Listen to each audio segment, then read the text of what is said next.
Eskuetako higienea urarekin eta saboiarekin. Eskuetako higienearen 5 uneak. Pazientearekin kontaktua izan aurretik. Zeregin aseptiko bat burutu aurretik. Jariakin organikoen eraginpeko arriskuaren ondoren. Pazientearekin kontaktua izan ondoren. Pazientearen inguruarekin kontaktua izan ondoren. Eskuak garbitu soilik nabariki zikin daudenean. Bestela, erabili soluzio alkoholikoa.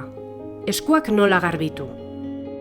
Jarri esku barrenean eskuen azalera osoa estaltzeko adina saboi. Busti eskuak urarekin. Igurtzi esku barrenak bata bestearekin. Igurtzi eskuineko esku barrena ezkerreko eskugainaren kontra, atzamarrak gurutzatuz eta alderantziz.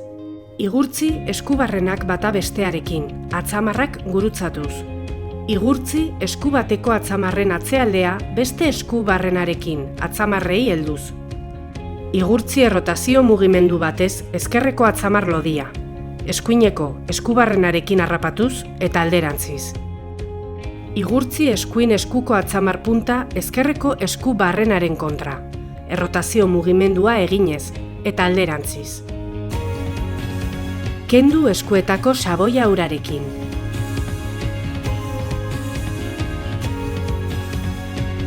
Lehortu behin erabiltzeko esku oihalarekin. Erabili esku oihala txorrota ixteko. Zure eskuak seguru dira.